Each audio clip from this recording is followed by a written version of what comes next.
down below, and then we have some great producers on the back end that will send them to me, and I'll read them off as we go on. So if you have any questions, again, like I said, you can type them down over there.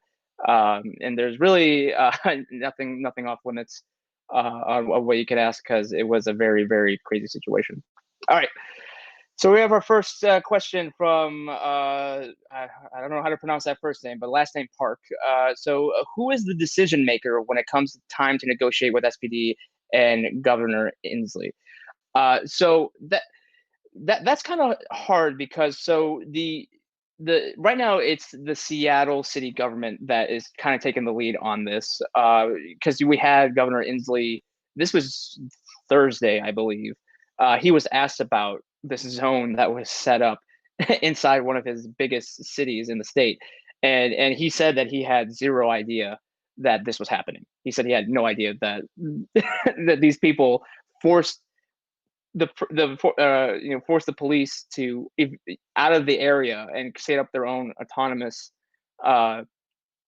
zone. And so I for one, I don't believe him that he didn't have any idea, because it's either that or the Seattle mayor really didn't want the governor to know what was going on in her city, because it makes her look bad.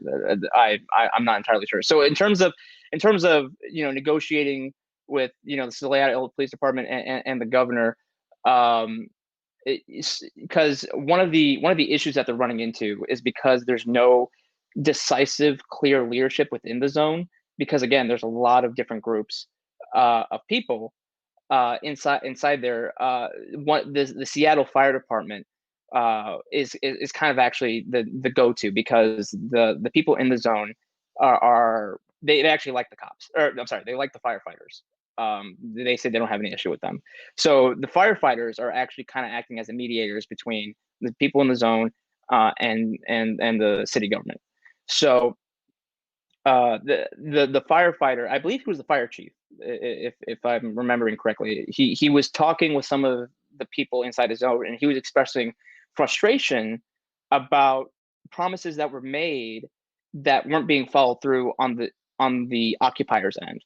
And he said that was a reoccurring issue, because again, there's just so many different types of people making so many different demands that they're having a hard time trying to figure out whose demand is being met at what time.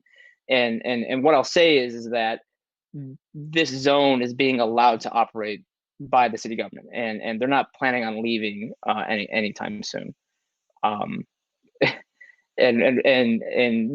there can be questions about whether or not going in full force when it is mostly peaceful. Not to say that it's a peaceful 100% of the time, but it very much is.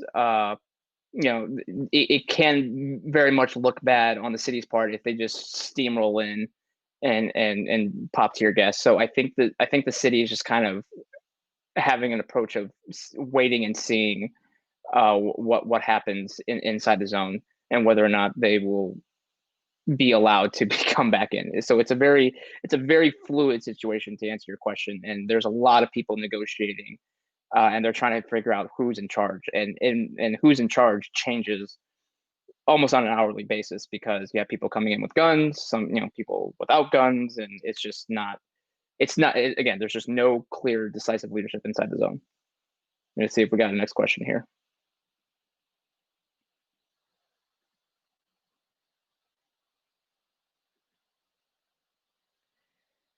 While we're waiting for the next question, what I can say? Oh, Trump's here. How much violence did you see going on while I was there? So, if you guys have been paying attention to the mainstream media, which I wouldn't recommend, but if you have, you'll get the impression that it's all sunshine, rainbows, and unicorns. And from what I saw, that's not the case at all. Now, like I said, it is mostly peaceful. They're kind of taking this as an impromptu block party that's being set up with all with all the you have food stands, you have medical tents. They set up a stage where they can play music now with like lights, like background lights. But no, there has been some instances of violence for sure. One of the most publicized one that I had was there was an incident where there was a young man who was accused of stealing a cell phone from another protester, and a mob just surrounded him, and they wouldn't let him go, and they were interrogating him. They had baseball bats, and they were threatening to use them against him, and he was able to get away from the crowd because the crowd was too busy trying to figure out what to do, and so he was able to slip away. But they chased him into the zone, and it was actually then discovered that he didn't actually steal the phone that he was accused of stealing. But even outside of that, on Friday night, I saw like 4 or 5 fights break out inside in and around the zone. And almost each time that I was filming that, I was asked by people to not film that and to not post that on the internet because they didn't want the zone to look bad. And you know, to varying degrees of the seriousness of their request. You know, some people just asked me. But on Saturday, when I was filming another altercation between like what appeared to be like a crazy street preacher and the people in the zone, someone put their hand in front of my phone to stop me from recording. And so I was trying to move around, and I was trying to, you know, get him away from me. And I was eventually stopped recording because the fight was over at that time. But I had to scare him away by taking pictures of him. And that's when he turned around and walked away. So there have been instances of violence even outside of that. Even last night, some of my colleagues over the Daily Caller, they're still there. And there been some very tense moments inside the zone for sure. And so not all the fights are being videotaped because, again, people in the zone want to make sure that it looks good for the outside world. But no, there's definitely been some fights. Anonymous asks, did you see the Warlord while at CHAZ? So the Warlord is referring to a local SoundCloud rapper called Raz Simone. Yes, I did see him Tuesday afternoon, and he didn't have a gun on him at the time. He had a tactical vest and he had a Serpa holster, but there was no gun in the holster. And so I was actually away out of the zone because there was a protest march that had marched out into more into the downtown area. And that's when the rapper Raz was policing the area, and he actually harassed a graffiti artist. And you know, graffiti artists over there are a dime a dozen. Like now the entire area is covered with graffiti, and for some reason they were having an altercation. But and that's how he got famous, because I mean that was a pretty serious issue, and he was able to take over that area because he had guns. Right, the police aren't there. There's no one else with guns besides him and his posse. But he kind of didn't want that attention, so he left and didn't come back until Saturday. He came back Saturday, but he didn't do much at that time. He went and got some sushi from one of the restaurants, I think, and then he left. But he actually, again, watching some videos from last night, he did pop back up to again police the area with guns. So he's still very much in the area, and it's almost comical, honestly. It's because they're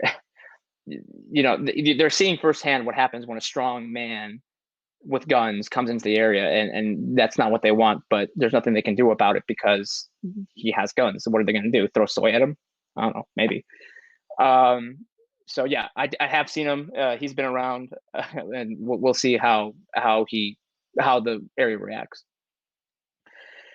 So Anonymous asks, were you undercover as press to gain access? I heard they were stopping press at the border. So yes, so as you can see here, I have my town hall media cord zip. I did not wear this.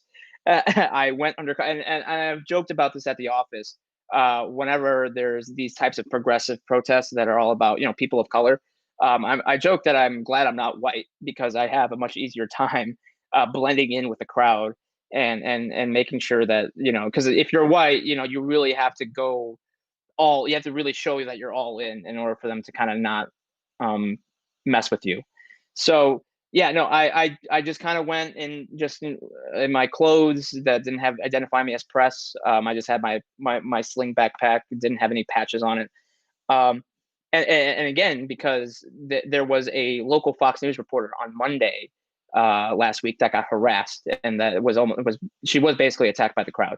And so they're very much not, they don't have a great freedom of the press policy inside the zone. Again, if they I actually did a Fox News hit a few blocks away, because the Fox News reporter that that they were at the border of the zone, they were getting harassed. There were people asking, shouting, who do you work for? Who do you work for? And their security had to step in to prevent them from interrupting the shot. So the Fox News crews had to, we had it whenever I had to do those hits. It was a few blocks away, unfortunately, because I would have liked to have that in the background. But yeah, no, it's very much not a very press friendly area, especially if you're going to record things that's going to make them look bad. And I can tell you, things that make them look bad happen all the time. It's not again, it's just a free for all. And generally, again, people are good, but as we know, things kind of degrade over time. So Apple Pie asks, how are the apartment residents coping? That is a good question. So there are about 4 apartment buildings directly in the zone, and obviously there's apartment buildings right outside of it. So what I can say is that you have to remember, right? Seattle is a very progressive city. It's a very liberal city. So actually, surprisingly, you'll find generally the residents, even the people inside, are generally supportive of this movement. Because they view police brutality and the progressive values are generally in line with what's happening.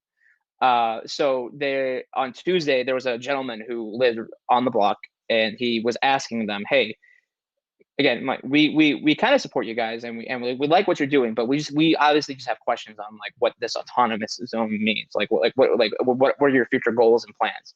And he was asking if this was going to turn into like a Christiana, which is kind of like a hippie independent commune in the Netherlands, I believe, Copenhagen, I think. And he was asking if it was going to turn into that, or if it was just going to just do a protest a few days and then move on. And so the area is being very much supported on the outside from the local residences, because they're obviously getting food donations, they're getting water donations, medicine, toiletries from the city, not the city government, but from the city residents, because again, like they like what they're doing. So that's not to say that everybody that lives in that area is supportive of it. Daily Caller managed to find a resident who's been threatened because he's voiced his opposition to what's happening. So, but generally, the movement is being supported by even people that live inside. They just have questions still on what the heck is going to happen in the coming weeks. But generally, yes, they are supportive. So another guest asked, how many Capitol Hill Occupy protesters are there? So it kind of fluctuates during the day. I mean, so there were a lot of people out Saturday night and Friday night, because that's the weekend. So during the day, it's like a block party. It's kind of turning into also like a farmer's market a little bit, with like these co-ops and free food that's being handed out. There's also like hot dog stands, which good on those guys, because I bet they're making a lot of money right now from those people. So it's kind of a mix. But so I mean, at any given time, maybe there's probably like 500, like in the afternoons, probably like 500-600 people. In terms of people that are staying overnight, there is a tent city that's growing in the area, in the park that's right next to the zone. When on Thursday there was probably about 30 tents, and by Saturday I'd say there'd be like close to 100 tents being set up. So the area is growing for sure, and like I said, it's because they're not planning on leaving anytime soon, and so we can expect this to really grow as time moves on. So, but in terms of just like people in the zone, just at any given time, probably like close to 500-600 people, which of course brings up the whole social distancing and COVID. We still have COVID going on, and how that's being allowed, whereas churches in some areas still can't hold indoor services, or even sometimes outdoor services. So there's questions about that. The Protector, he asks, do you think this will come to other cities and rural areas? And do you think we need to mount up and go into Seattle? I wouldn't advise that. I wouldn't advise citizens on their own to mount up and head into Seattle for a confrontation. I don't think that would be a good idea. Uh, can it spread to other cities? So yeah, we have seen people trying to set up autonomous zones in other areas. However, because the other cities actually have the fortitude and the will to prevent that from happening, I think there's one in Asheville, North Carolina, or South Carolina, city of Asheville, wherever that's at. The cops they try to set up an autonomous zone, and the cops just swooped in and shut that down really quick. And that's what I'm saying. The cops have the ability to take this back. That's not to say it won't be easy. They will meet resistance, and they have met resistance. But they have the manpower and they have the equipment to disperse people from that area for and take back the zone. Um, so I don't think so the zones will only be set up if the city allows it to be set up. So if you have a democratic leadership that's very inept, like we've seen with Seattle, yeah, they will let that happen. But if you have if your city or state that you live in has a no tolerance policy for this kind of nonsense, then I don't think that will happen. But again, it's very dependent on who's in charge of your city, and it just goes to show why it's important to vote, and in your local elections, because stuff like this will determine what will happen. Because we'll see if the federal government steps up. Because even the state of Washington doesn't seem to be in any hurry to shut this down. How are the stores getting restocked? So they are allowing. So they're, like I said, so they are letting the people and the businesses and they're letting them just come and go. So they are being restocked. It's just kind of a little bit more complicated since they can't drive up their trucks right up to the store. They have to be outside of the barricades. Sometimes they move them. Again, it depends on who's running the barricades at that time. So sometimes they'll move the barricades, or other times they'll just have them park outside and bring the stuff inside. So they are allowing the local businesses to still operate, and they are being frequented. They are being visited by the people, and they're buying stuff. And it's not even inside the zone; it's outside the zone as well.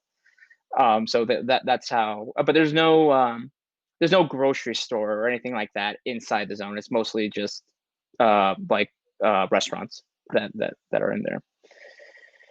Scott, he asked, what has the mayor done, if anything, to bring an end to this? And yeah, no, the mayor really hasn't done it. In fact, she's gone the opposite. She has thrown her support behind this. And it's really funny because the people in the zone, they're not big fans of her. They have petition tables to call for her to resign. But she has decided that she's going to throw her support behind it. And she actually visited the zone, I believe, on Friday. And she was talking about how, this is, peaceful protests, and this is good for our city, and we hear their pain, and we're gonna see how, and she told she told Fredo on CNN that they might asking how long this could go on. She said, well, we can just see if we can have a summer of love, which sometimes it's anything but in there. So no, she has done something, but she has done in the opposite direction, in that she's going to throw her support behind it. So again, it doesn't look like the city is going to allow the police to take back that area anytime soon, which is kind of unfortunate for that area, because again, we have seen instances of small instances of crime, and in its first week. So if this goes on for much longer, I can expect some more serious crimes to take place inside the zone. And I can say that the police said that the response time in that neighborhood has gone up to 15 minutes, which is almost unheard of, because obviously they can't operate out of that precinct. So they have to do a makeshift operation outside and try to respond. And obviously roads are blocked, and they're obviously not going to let police come into that area. So yeah, no, the mayor has thrown her support behind it, and so we could potentially see this go on for, months. Honestly, they'll be there as long as the city will allow them to be there. And Scott also asked, what's the latest you've heard about President Trump stepping up to bring an end to this? So right now, all we've seen really are tweets. There is kind of rumors about it becoming a federal issue if this goes on for a very long, because technically, there's some federal jurisdiction, obviously, in the city.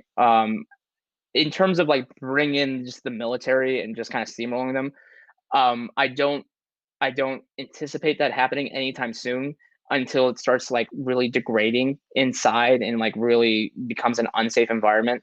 Um, because like I said, right now it's just mostly peaceful. So obviously you can see the optics of that looking bad if they're kind of having a music festival at the hour that they come in, and then they just throw in tear gas, right? That wouldn't look too good. So I think even the president is kind of saying that they need to kind of wait it out and see. Obviously, he wants the area under control as soon as possible, but you don't want another Kent State situation where you have National Guardsmen just accidentally killing civilians, right?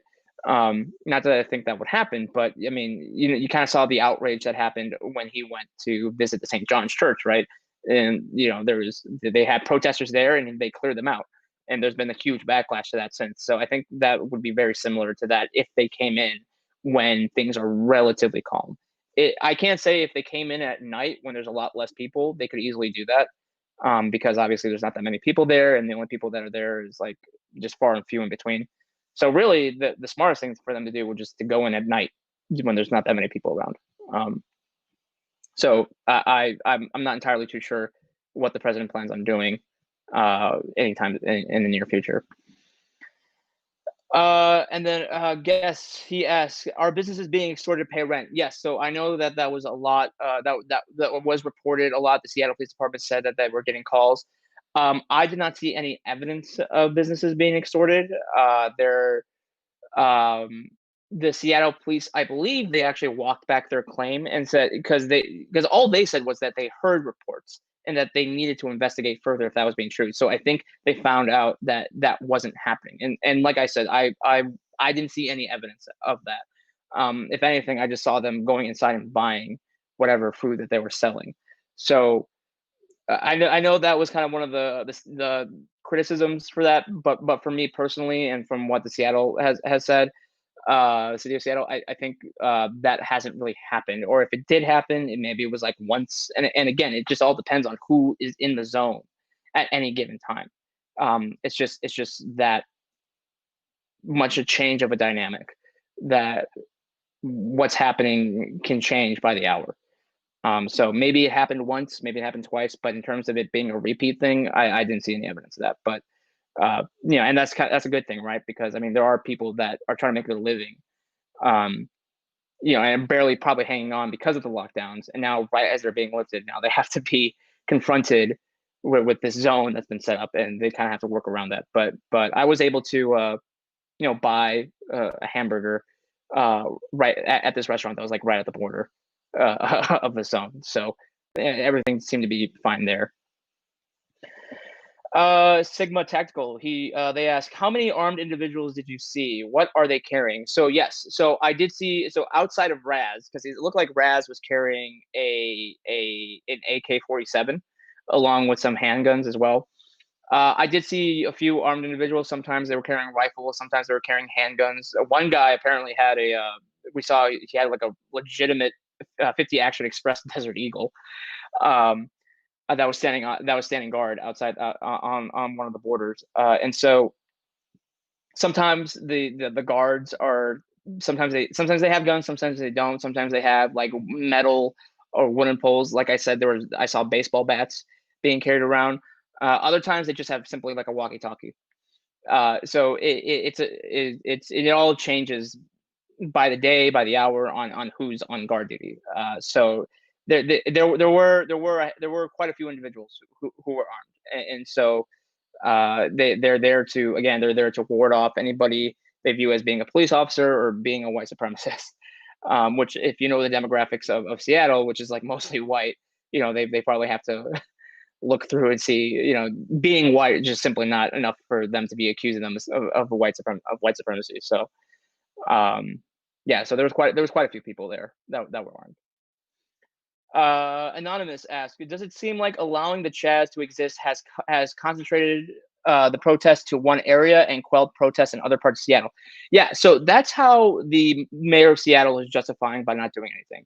So as I said before, they were having clashes outside the East Precinct, and it was kind of spreading to some other parts of the city. So that's why the mayor made the decision to pull out, and that's why it has been, again, relatively peaceful to what it has been.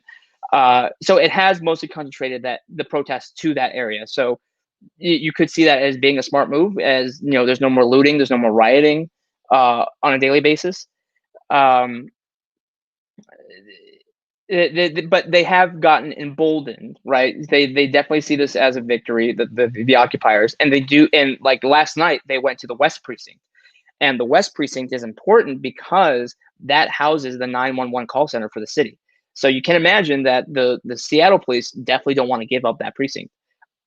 But because they already gave up one, the protesters feel like they have the power to force them out of another one. So again, this is where it's backfiring now. And we saw this in Minneapolis when I was there. After they evacuated the third precinct, guess where the rioters started to go after? They started going after the fifth precinct, which was 2 miles down the road, and they tried to burn it down.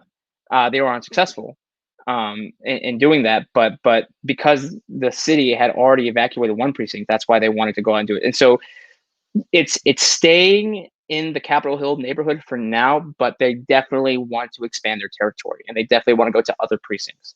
And it's just a matter of whether or not they have enough people to shift and to go to another part of the city. So for now, it's staying there, but they definitely have plans to expand. I can tell you that. Sebastian asks, how is the vegan chicken nugget supply? I didn't see any vegan chicken nuggets. I did see some soy products being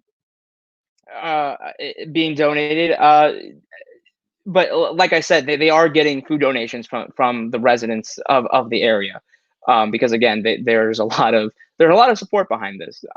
Because and again, people might think, well, how can this be? Well, again, it is just a very progressive city, and they do want the city to change, and so they're more than happy to give, whether water or food or toiletry items. And actually, the city is also providing porta potties, and they're cleaning them out for them.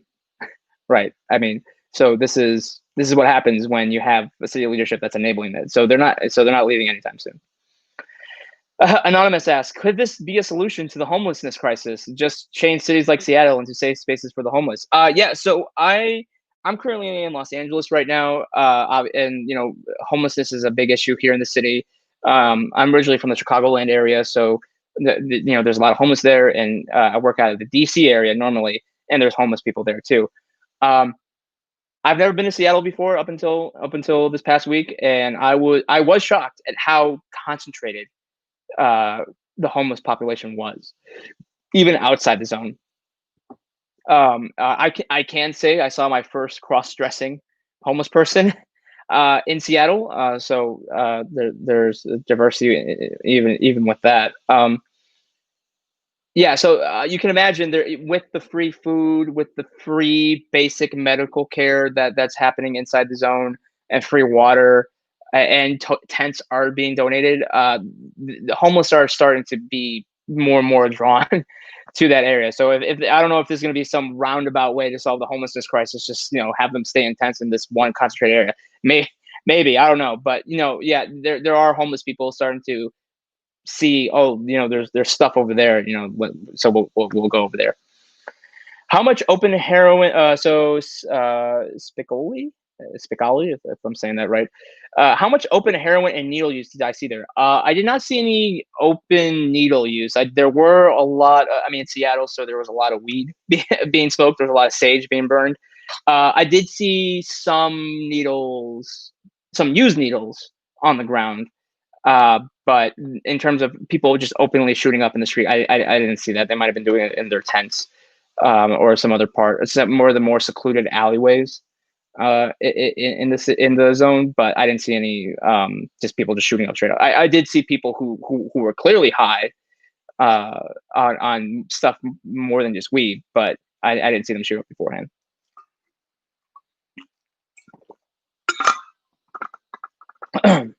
So LP asks, when will Antifa be declared a terrorist organization officially? So here's the thing with Antifa, and here's the problem with declaring them a terrorist organization. So Antifa is a very much decentralized organization, right? It's kind of hard to know for sure who is Antifa, because there's no membership card. right? There's no, you don't pay dues, to this national organization, right? So it's hard to declare Antifa a terrorist organization in the legal sense, right? Because I mean, there are certain requirements that you have to meet in order to be a terrorist organization.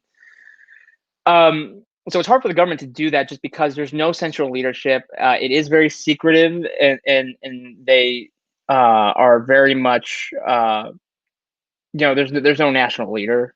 And so that's not to say it's impossible for the United States government to go that route, but it's not, we're not dealing with Al Qaeda or ISIS or any of, or any, domestic terrorist, regular domestic terrorist organization. And look, I'm no fan of Antifa. They've threatened me more than once, whether I was in Portland or even here in Seattle. So I'm not entirely sure if declaring them a terrorist organization will be very helpful. It might devote more resources to finding out who these people are. But it's not as simple as Al Qaeda, because everyone knows, because Osama bin Laden, the Taliban, right? There was, they were able to chart that out, even if they weren't, even if they didn't really know who they were, they knew that there was a clear chain of command from one central location. Whereas Antifa, they're very much decentralized, and that's how they're able to operate so freely, because they're not beholden to a national leader or even a state leader. They're just kind of operate within cells within the city. So in terms of them being declared officially, I have no idea. I know President Trump has tweeted about it. He tweeted about it last year. But I think the reason why it hasn't happened yet is, again, because of the actual requirements that the United States government has on who can be a domestic terrorist or a terrorist organization. Spicoli again asks, thank you for your service, Julio. Well, I appreciate that. Did you get any girls' phone numbers inside the zone? No, I did not. As you can imagine, I didn't want people knowing exactly who I was. So I did not get any cell phone numbers. But also, the type of people that were in the zone were very much interesting. I'll put it mildly. You could definitely tell they were progressives, and that's not my type. So no, I did not get any phone numbers from girls. Have you seen anyone who has been threatened or harmed? So yes, Jeff, Step Jeff. Thank you for asking that. So yes, not only for myself was I threatened a few times for simply recording fights that were just happening out in the open. There have definitely, I saw fights. Like I said, there was a dodgeball being played in the tennis courts right next to the zone, which is funny because tennis itself was banned by the governor, Jay Inslee, because of COVID. But I guess these people can play dodgeball. So they were playing dodgeball, and then and everything was going fine, but then a fight broke out. So they can't even play a dodgeball game without somebody having an issue with somebody, and then it just kind of ruins everything. It's so, I mean, of course there, people are saying, well fights happen regardless of police, and that's true. If there's police in the area, fights still break out, of course. No one's saying that it doesn't happen, but it's up to them, right? It's up to them and them only to figure it out. And sometimes, for the most part, it has worked out, but other times it hasn't worked out too well. I could say that during one fight with the street preacher that they were having, there was a woman who walked up to, and they're getting in their faces, and fists are really about to fly, and this woman comes up and she says, "Mental health, we got this," because one of the aspects for defunding the police is, instead of sending police officers to certain calls, send out social workers or send out mental health counselors to respond instead. So this was kind of seeing how this would work in real life. So as she said, "Mental health, we got this," and she was immediately met with, "No, you don't have this, because if you have this, then he wouldn't be here right now." And so she didn't get the round of applause I bet she was expecting from that, because yeah, I mean, these were two big grown men at each other's throats, and you have this 5'6" woman about to step in and try to mediate between them, and it wouldn't have worked out well for her if it had reached that point. So no, there's absolutely people are getting threatened and harmed, and even still to this day. And again, it's mostly happening at night.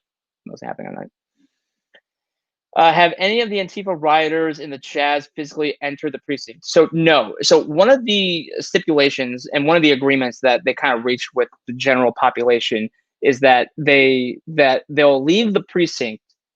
They just can't enter it because they don't want it to be burned down or destroyed. So they actually the city set up fencing around it, and they put up plywood boards on the windows. So as far as I know, no protester or occupier has entered the building. There have been cops. I can't say cops have been inside the precinct since Thursday, and that's kind of them showing, hey, like we're still kind of around. Don't do anything stupid. But they can't come in full force because the city's not allowing them to do that. So I haven't seen anybody in Chaz physically enter the precinct. I saw someone go over the fence, but they just wanted to graffiti the plywood. But he didn't break in, and there were some people who didn't want him to do that because they didn't know what he was planning on doing. But they didn't know if he was planning on breaking in. But all he did was just simply do just some graffiti on board. Steve asked, how can you say Antifa has no leadership? Surely they're all being funded by Soros and as DOJ and Barr has stated.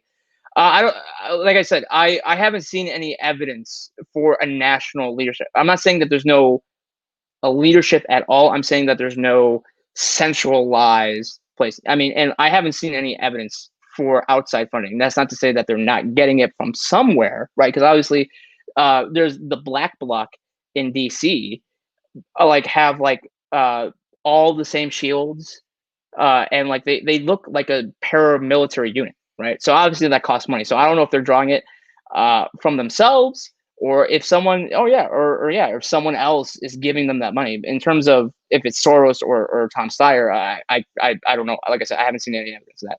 I'm not saying that it's not happening at all. I'm just saying that I haven't seen any evidence for it. Plasma Burns, yes, or they ask, does the Chaz area have a jail to put uppity members in, and do they use it? So there isn't a jail per se. Again, they kind of have these stations set up around that's kind of meant to deal with different problems. So to answer your question, there's no jail, but they have forced people out of the area that they view as being problematic, whether it's that street preacher or they accused this Facebook streamer being a white supremacist, so they forced him out. So if anyone's acting up, they just force them out of the area. That's just kind of, so you could say they have a deportation force inside Chaz. So yeah, that's kind of how they deal with anybody that's like acting up. They just kind of force them out. And they just and the way they do that is they just mob them. They have the numbers, right? Because usually it's like a 1 or 2 or 3 people that are having an issue. So they just get a mob and they just physically like push them out, and that's kind of how they deal with it. Guest ask, is this still a Black Lives Matter protest? Yes and no. Again, so all these protests started again because of the unfortunate death of George Floyd, right?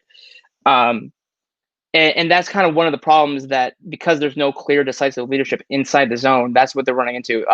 So on Friday, there was an argument breaking out over removing one of the makeshift Capitol Hill Autonomous Zone signs. It was like a street sign, right? Some people wanted it to be removed, other people wanted it to stay. And there was a big argument over that. And there was this one black man who got a hold of a megaphone and he was chastising the crowd. He's like, guys, like, why are we debating over a stupid sign? Like, that doesn't matter. Like, you can call it whatever you want. Like, we're all here for Black Lives Matter, right? And some people were like, and he was saying that, you people are too busy partying. You're losing sight of the real reason why we're here, and that's to have Black Lives Matter as be the forefront. So yes and no, right? Because again, it's not just Black Lives Matter protesters that are there. There's Antifa, there's progressives, the Democratic Socialists of America are in there. It's just a very loose coalition of people. So it's very much a fluid, different situation. Authorized Mike said, "Did you almost get found out?" Yes, I actually almost did.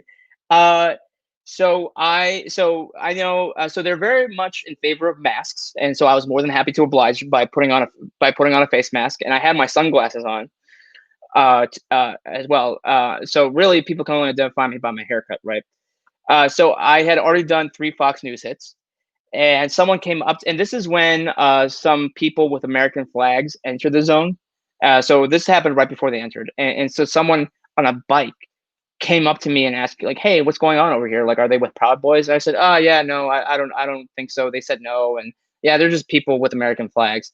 And I was about to leave, and then he said, "Wait a minute, weren't you on Fox News like 2 days ago?" And I said, no, I was not on Fox News 2 days ago. And I thought I could get away with it because I didn't have my sunglasses on for the hit and I had the face mask off for the hit, right? And so I walked away and thinking like, okay, cool. Like well, we're all good. But then, I was focused on documenting these people with American flags that were about to enter the zone. And then about 2 minutes later, the same guy walks up to me with his phone in his hand. And right away I was thinking, oh, geez, no, no, no. And he pulled up the YouTube video of my Laura Ingraham hit. And he said, "You're telling me this isn't you?"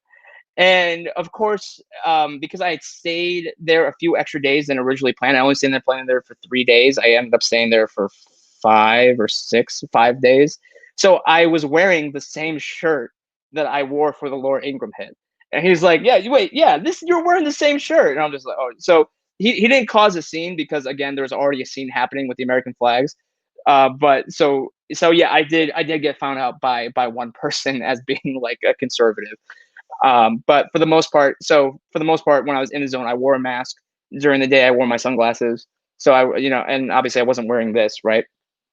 So that was like the only like scary time where I didn't know what he was gonna do now that he knew, but he just walked away just because like he was like I think he just mostly thought it was funny that I lied to him. But like yeah, I didn't know why I didn't know the reason why he asked that. I didn't know if he was gonna out me as being someone on Fox News or what have you. So it's yeah, no, I got found out once and thankfully nothing came of it. But yeah, it was a close call for sure. Ryan, he asks, can you speak more about the demographics inside Chaz Chop? Yes. So obviously, Seattle's like I said, it's a very predominantly white city. So it is mostly white inside Chaz as well. And there's evidence for that because in their community garden that they set up in the park, there's like 3 or 4 plots. I think they're growing it now, but when I was there was like 4 plots. One plot had a sign that specifically said, "This plot is for Black and Indigenous and their plant allies only." Like it was only meant for that use. The other plots had lots of plants planted already inside, but that one segregated plot was pretty empty. So clearly, not a whole lot of people of color using that for gardens. But I mean, yeah, no. So obviously there are minorities inside. There is a Mexican restaurant inside the zone. But so it is a mostly white zone just because the city itself is mostly white. So yeah, it's pretty funny. Trump's hair. To jump back to when you were in Minnesota, in Minneapolis, what was that like? Yeah, so we could talk about Minneapolis really quick. Yeah, no, Minneapolis was insane, was crazy. I've covered Charlottesville back in 2017. I was there, and that was the most crazy up until Minneapolis. I've covered protests and riots in Washington D.C. Like I said, I've been to Portland.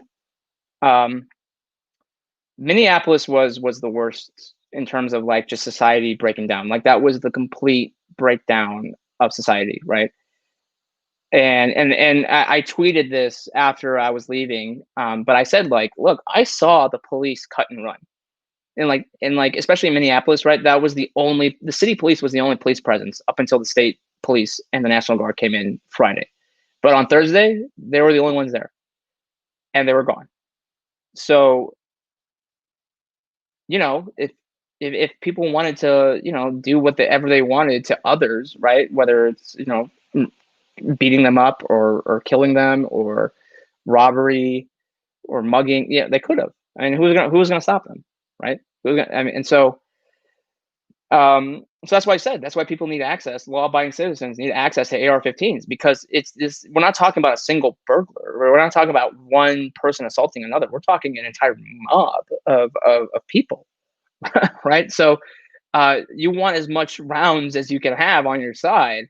I mean, sure, a revolver would be nice, but if they have guns, that's more than a revolver, then and you're outnumbered, well, then you're kind of screwed, right? So it was, and I do compare it to like I call it like a mini Mogadishu, and I'm not using that as like a joke because of the large Somalian population, but I'm saying that because it was just the complete breakdown of society up until Saturday. So from like Wednesday to Saturday, it was just a free for all, and it was intense. It was very intense, and that's the craziest I've ever. And this happened in America, right? I mean, usually you hear about this happening in third world countries, but this was in Twin Cities. So yeah, no, it was crazy.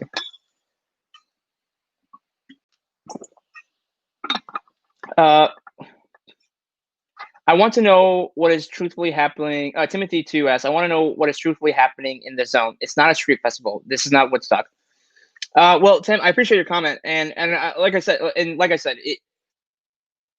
it is kind of like a street festival during the day, kind of, right?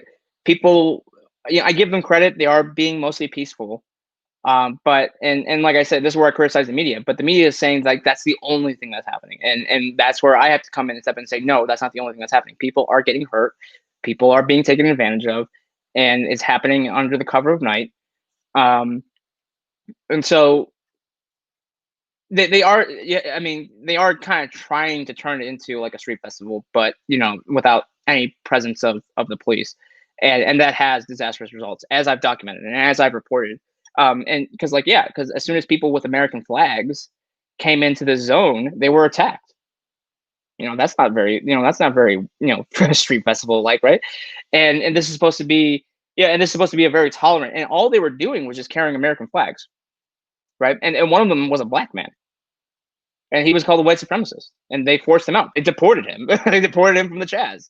And so yeah, they were attacked, and so it's a mix. I would say it's a mix. It's not total chaos. It's not Minneapolis, right? It's not total chaos and anarchy, but it's also not all peace and love and rainbows and unicorns.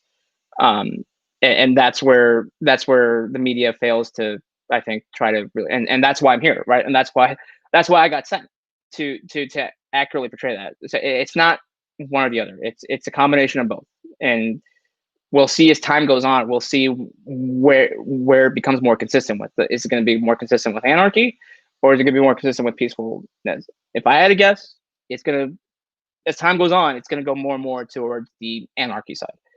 But for the first week, it's first week is kind of fluid. So. Step Jeff asks, thank you for answering my previous question. And are there protests now regarding Rashard Brooks over the weekend? So Rashard Brooks, so if you don't know who that is, he was that black man who was shot in the Wendy's parking lot after he was starting to be detained and arrested for, I believe, a DUI related offense. And at first everything was fine. Everything, he was talking to them, and he did have his hands behind his back, starting to put the cuffs on him. But then that's when he resisted and fought the cops, and one of the officers tried to bring out his taser to subdue him. But then he got a hold of that in the struggle, and then he was able to break free. And you can watch the video of this. He was able to break free. He started to run away, and the cops started running after him. And then that's when he turned and started to point the taser at the officer, and he, with the appearing the intent to use it, and that's when the cop shot him. Right. So Rashard Brooks' name is being graffitied. There's some pictures of that inside the zone. There are protests, obviously, now, and this happened in Atlanta, right? So there are protests now breaking out in Atlanta. Of course, unfortunately, the Wendy's was burned down, which is like, okay, why are you burning down the Wendy's? Like they burned down the Wendy's where that happened in its parking lot. So I might be going to Atlanta. I might be going to Atlanta to report on the unrest that's happening there. I hope not, because one, that's just not good for any community. But then also two, I need a break. I've been hitting the pavement pretty hard since Minneapolis. But yeah, so protest. So they're kind of using that as another justification for the zone and you know, it is going to fuel further protests. So yeah, we can absolutely see.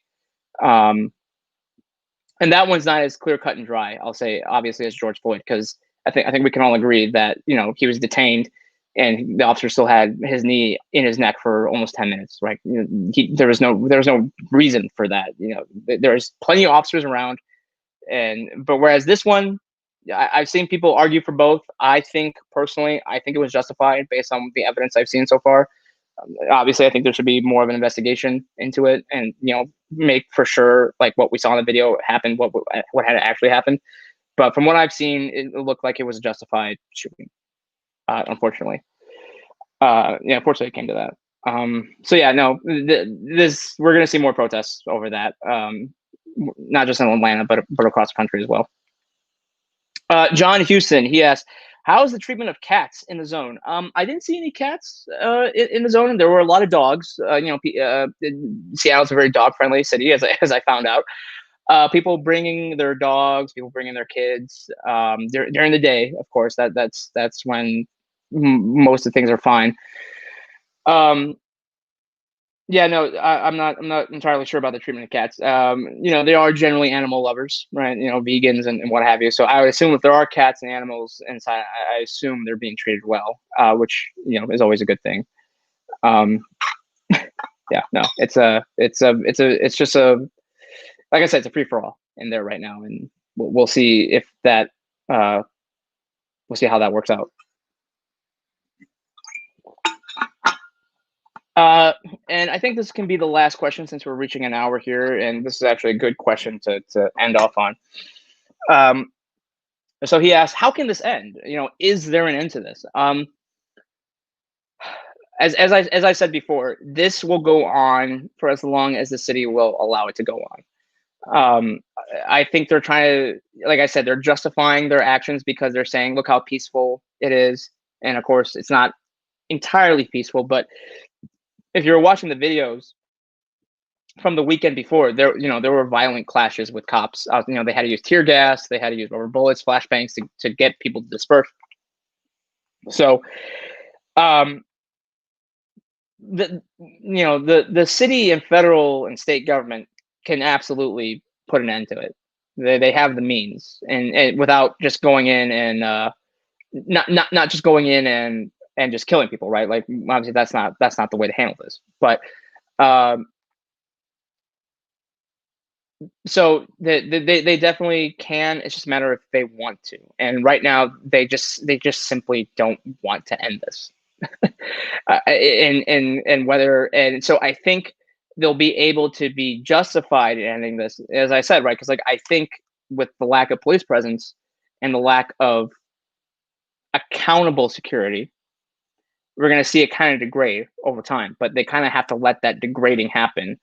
So if a murder happens in the zone, or if there's a lot of cases of sexual assaults, like what we saw with the Occupy Wall Street, or like a lot of robberies, or if a fire breaks out in the zone that threatens to burn down some of the apartment, then I think that's when they could say, okay, yeah, we need to end this, and that's when they could come in. But until something happens like that, and it's documented properly, I don't think it's going to end anytime soon. And President Trump, like I said, I assume he has the authority to put it. The federal government has the authority to put an end to it. It's just a matter of whether or not they think it's worth the risk, because there's always, they don't want to have civilian casualties in this, because that would look bad, and obviously that's not great.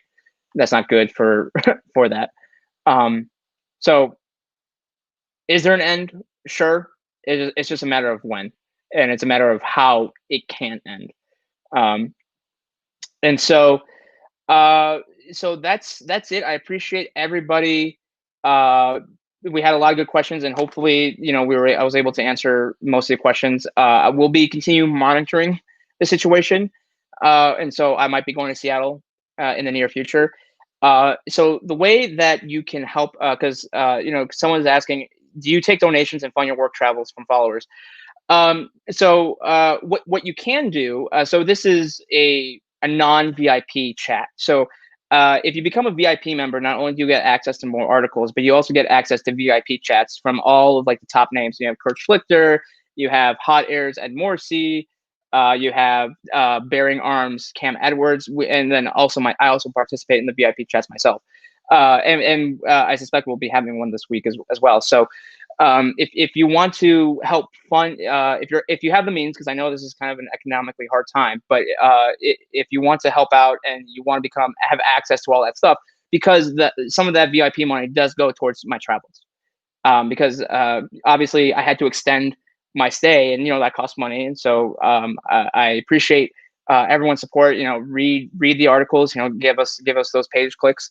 And so if you have the means, very much become a VIP member. It's very much worth it. There are specials going on where you can get 25% off if you use, I believe, Law and Order is the current code to that. You can follow me on Twitter at Julio_Rosas11. I do when I'm live tweeting these events. That's where you can find my work, and then I write up an article for townhall.com on what I saw for that day. So. Yes, it is Law and Order. I'm being told it's Law and Order in all caps, one word. If Storm wrote it right, like I said, it's 25% off right now. So yes, that's how you can fund my travels, is by becoming a VIP member. And of course, only do that if you have the means. I know. Again, this is an economically hard time for people. So thank you all so much. You had a lot of great questions. We'll still be monitoring the situation, and we'll be monitoring Atlanta. I might be going there. Who knows? But so thank you all so much for your questions and for engaging, and I really had a great time. And so I will